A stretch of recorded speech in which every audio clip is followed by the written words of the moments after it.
Hi, Oliver. Nice to see you. How ready are you and your team for the season to kick off on Saturday? I'm very ready. The team we will see. We had a good preseason, I think. So, of course, like all the other teams, we had a few players arriving later, World Cup, later signings, so different reasons. But yeah, preseason went well. Players are fit, look good. But again, we changed a few things in the way we want to play. Players adapted really well so far, but I don't think that we are on 100% right now. It's just not possible. But we feel that we are on a good track. You've had a few weeks with the squad. What have you made of the quality of it, and has anything surprised you about them? No surprises. No, of course, we could see with good quality in the team, good players, but it's not all about individual players. It's about creating a team that works together on the pitch, that everybody understands the way we want to attack, the way we want to defend. Everybody has a huge commitment to the way we are playing, and that's the most important thing. It's otherwise, it's just sign 11 top players, let's say 11 Lionel Messi. Maybe you have a great attack, but probably you concede a few goals. And so it's really having the right balance. And this is where we started now. And again, we feel we are ready. But I guess every Premier League manager will tell the same. I suppose a player that's been key to that balance over the last couple of years has been Elliot Anderson. You knew he wouldn't be here, a Forest player at the beginning of the season.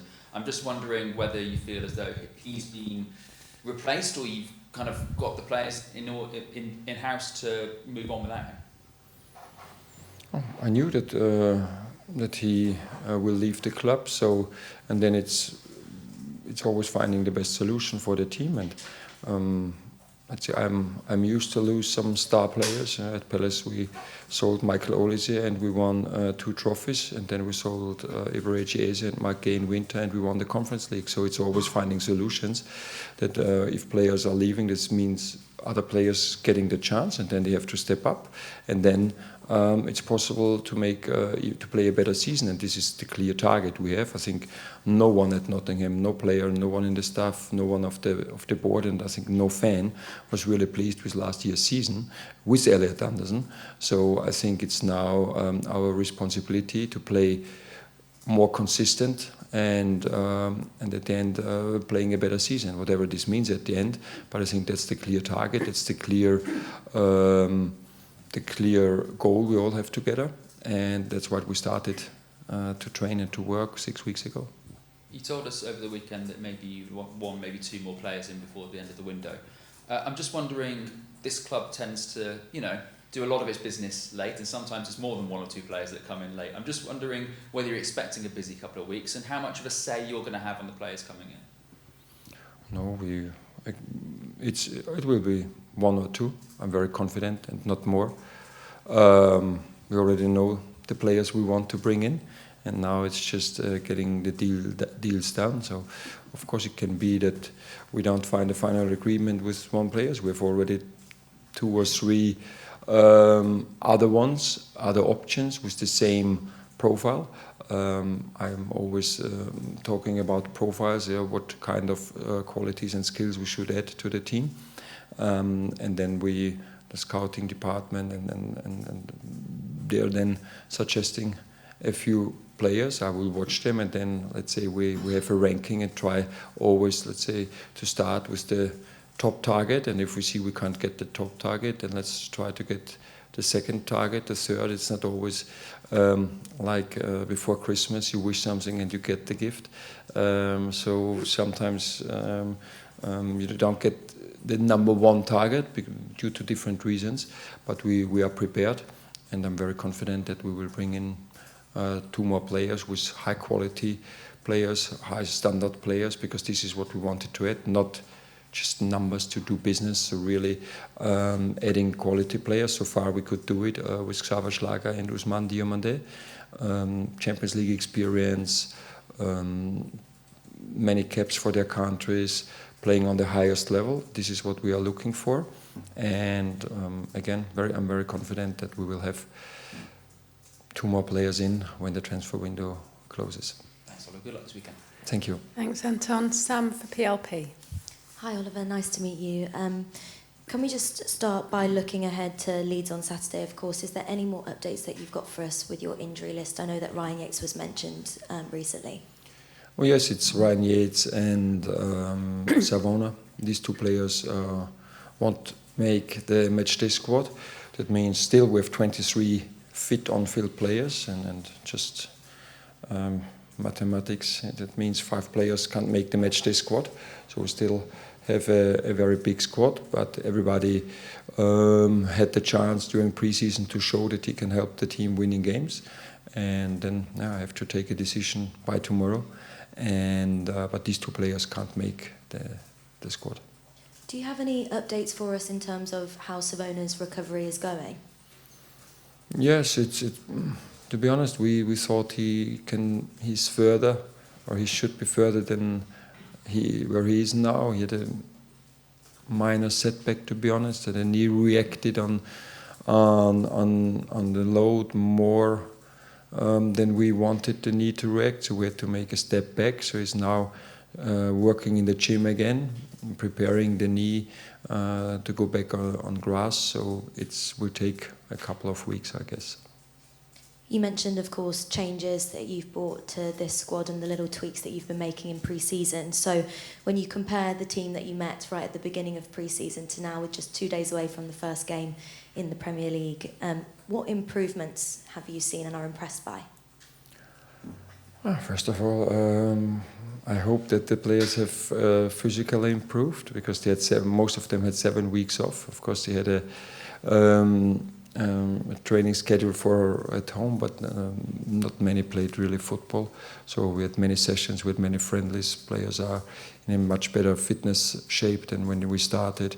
I think the tactical part is getting more and more clear, and we can see, I think in every single game, it's not 100% settled now, because sometimes we have great 45 minutes, then we drop a little bit. Sometimes we have great 60 minutes, then we drop a little bit. But the time gets longer and longer where we can stick to the plan we have in and out of possession. And this is what, when I mentioned, I don't think that we are on 100%. Right now, we didn't have one game where we could show it over 90, 95 minutes, what will be important for the Premier League. That's when, of course, with Leeds, we have a very good side. It was a great job Daniel Farke is doing there, and they had a tricky start last season after getting promoted, but at the end I think they just lost the last game, and before they were 9 or 10 games unbeaten. They played the semi-final of the FA Cup, so it's a team that was in a very good shape. They kept all their players they wanted to keep, and added a few, like Trafford in goal, like Muharemovic, a centre-back, so had huge investment, and that means we can expect a very good Leeds team, being very consistent in the way they are playing, very physical, top in set pieces. I think they were number 2 in running last year. They were the team with the highest, winning the most balls by high pressure. So this is what we can face tomorrow, what we can on Saturday can expect. A team that is very aggressive, putting pressure on us, and yeah, we feel ready. We showed the players, we think we have the answers, but it's again, that's what we have to prove. We've heard you say before that a main objective is to build consistency in this squad and their performances. But is there any way that you can quantify, is there a realistic place that you would like to see and want this side to finish in the Premier League this season? What I want is easy, winning the league. So, but again, it's can write. You also write a letter to Santa Claus. We do it in Austria. It's every team is ambitious. Every team wants to improve. Every team wants to do better than the year before. So I can't imagine that any manager, any club, says, "Oh, it's fine when we end 5 positions deeper than last year." So that's normal, but also that it's normal that not everybody can achieve it, and we have to respect all our oppositions, that they're also doing a good job, And the reality is, Forest ended the season on position 16, struggling for many parts of the season. And that's why I think it just makes no sense now talking about European football or everything, because that means you need to do better than at least eight other teams last year. Yeah, and I think that's not how I am as a person. I'm always very humble and not a loudspeaker and say, no, we win every game and then it's easy, and all the others, they don't do a good job. No, it's the opposite. Everybody's doing a good job. Everybody's ambitious. And so far, we are the team spending the least money in the Premier League. So, yes, we want to get consistency and stability into the team. We want to progress step by step with the players we have. And we want to show a way of personality, of identity every single game. That doesn't mean we win every single game, but what every fan can expect is that we give it all to win the game, from the first whistle until the final whistle. And I think this is what we want to show, always fighting for the win, always believing that we can do it. But my experience has told me so far that we don't win every single game, but then we will win more than we lose. Oliver, thank you. Thanks, Mark for ITV. Hi Oliver, hope you're well. I don't know if you're aware, but there's a bit of a rivalry between Nottingham Forest and Leeds United that kind of goes back to Brian Clough. Has anybody mentioned this to you about the supporters loving this fixture? Yes, of course, I heard about it, and now we have it twice in 4 days, so quite a good start, both at home, and everybody's excited, of course, for the Premier League start, then playing Leeds at home 4 days later in the Carabao Cup as well, so good start into the season. You've had success, obviously, Crystal Palace before. Forest have had 2 major semi-finals in the last few years. What does it take to get over the line, to get into a final, to have success at a club that's maybe not had it for a number of years? There's not one reason that we don't have a drink, like Asterix said, or I didn't find it so far. No, it's consistency. It's working with the players, creating an identity, setting standards every single day, not once a month, twice a month, not on Saturday, on match day, every single day in training, every single day when you have off. Then when you have 3 games in the week, off day is also important for recovery, setting high standards, and then doing everything for success, doing everything for the win, not for a player himself, everything for the team. And I think this is a process we started to create this mindset that the team is the most important part, Nottingham Forest is the most important part, that we have to do better than we have done before, and then it's quite easy. One quote, and I think it's not just in football, it's everywhere in life. If you always do the same, you will always get the same. That means you have to, if you want that things change, you have to change something. And very often we tend to show to the other, and he has to change, he has to change, he has to change, but then you don't change anything and you will always get the same result. That's why we started to make changes here. Otherwise, we could expect the same output. And this is what nobody wants. That's why we started to change a few things. We need the commitment of the players because they are the most important ones. So far we have 100% commitment, and then it's possible to change the mindset within the club, and then it's possible to win something. But before, it just makes no sense talking about winning when you are so far away from winning. You're talking about consistency there, and then obviously changing the mindset of a club that's had near misses. So where should a club like Forest, with the history that it's got, be? Where should they be in terms of the Premier League, in terms of success? You should know better than I do. I just know that in the last 25 years, Nottingham Forest has played 4 years in the Premier League and 21 years in the Championship and in League One. So what is the tradition? Is 79 and 80? or what is the history, the last 25 years are closed, and then it's not a consistent Premier League club. You agree? I mean, obviously, they've been, as you mentioned, recently in the Premier League, but historically, obviously, it's a bit... Yeah, but what is historic? Are the last 25 years more representative for the depends for whether you're asking now? for a supporter or a journalist. Yes, no, but that's why I'm talking about reality. Yeah, so in 1979, I was 5 years old. Yeah, it's nice. I was a little boy kicking to the wall, far away from being a manager. So, yeah, if you ask my mother, maybe she said he was nicer when he was 5 than he's now is 51. I don't know. But again, it doesn't make sense talking about 79 and 80. We know about the tradition. But this is 46 years ago. Yeah? So the last 25 years are 4 years Premier League football. That's the reality. It's nothing to do with Oliver Glasner, though I'm here now for 6 weeks.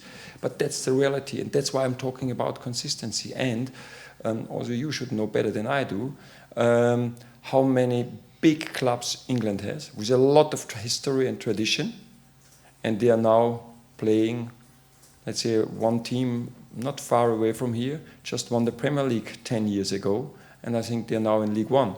Yeah? So it's not about history, it's about the present. Yeah? And the present, let's say, this is what we can affect, what we can have influence on, and this is what we want to change, to get consistency. And again, in these 4 years, it was 3 times, so twice 16s, once 17s, and once 7. So, and now finding the balance and staying, coming closer to the top half of the table, and then important, staying there. I think this is what every fan wants, not say, hey, we have one great season and next year we are struggling again. And this is what we want to bring to this club, everyone, and this is what we are really hard working for. So just to follow up on that, sorry, do you think that then fans and perhaps the hierarchy at the club should have realistic expectations about what is achievable in a season? My experience is that the fans, they're always realistic, yeah, as long as we are telling them the truth. And yes, everybody can dream. Everybody should have big goals, and we have as well. But again, I don't want to talk about it. You know, it's let's say that the league will be over June, end of May, beginning of June, is 10 months. Nobody knows what happens in the next 10 months. Yeah, so that's why I don't want to talk about what will be in May or in June, because I don't know. So, but I know what I can do today. I know what I can do tomorrow. I know tomorrow I think what I can do on Saturday. Yeah? And then on Saturday it's what is best for Monday. It's the same sometimes, and this was one of the mistakes I made when I was a very young coach. Sometimes the day before I planned the following session exactly with all the names, who plays in which position. And then the next morning one player was sick, the other one had a minor injury, and I just the sheet and started again. So now, okay, I'm a little bit more patient, and here is the same. No, it's Leeds. That's the only game that is important right now. Leeds, Saturday, 3 p.m. Being best prepared and having huge respect for our opposition, showing the best performance we can show on this day, and hopefully getting a win. But I think any 20 Premier League team will have the same goal, to win the first game. But it means at least 10 will fail. Thanks, Oliver. Good luck. Thank you. Thanks. Charlie for the BBC, please. Hi. Cracker of a fixture to get started, as you've already touched on. And one of the great things about this football club is the home atmosphere. I wonder how much you're looking forward to experiencing that for the first time in a competitive game, and also how you can utilise that, harness it to the best of your abilities this season, because when the City ground is behind this team, it makes it a difficult place to come to, as I'm sure you know. Yes, I'm really looking forward to the first official game. So we had now 2 friendlies here with, let's say, half full stadium, but great atmosphere already. Could see a lot of passion and support for the team. This is what we hope, what we expect on Saturday afternoon. So first game, everybody's looking forward to the start of the Premier League, and it's now. This is what I think, that's our responsibility, to create or deepen the bond between the fans and the squad with showing a lot of passion and desire. Not winning every game. I think this is my experience. The fans don't expect that you win every single game, but they expect you fight for every single ball, you fight to win the game, and then you can lose because it's sports, but then you get the appreciation of the fans. And this is what we want to do from game day number 1, showing this passion and this desire, this commitment. And then I think we can have a fortress here at City Ground. How important for you personally is a good start to the season, not just isolated to the Leeds game, but in general? And I ask that in a sense within the context of how last season played out for Forest and the rate with which managers were changed. I always want to have a great start. We can create momentum, the atmosphere, the mood around the club is just then positive and it makes things easier. But my experience is I had sometimes a great start into the season and then it became a little bit more tricky, and I was at the opposite. So just after the first pre-season with Palace, I think we couldn't win for the first 8 games, and we ended winning 2 trophies. So that's when I'm talking about consistency. At the time we had no pre-season with the players because many players played the Euros, the Copa America, the Olympic Games, and then it just took a while. But of course, if you ask me, I can choose between a good and a bad start. I would pick the good one. Just finally, you mentioned your letter to Santa Claus and Christmas wish list and all that sort of stuff. Is it even worth me asking, you mentioned 2 players that you're confident of bringing in, what sort of positions you're looking at in particular, or are you just straight like that? Nice try. Okay, fair enough. Wish you well. Thank you.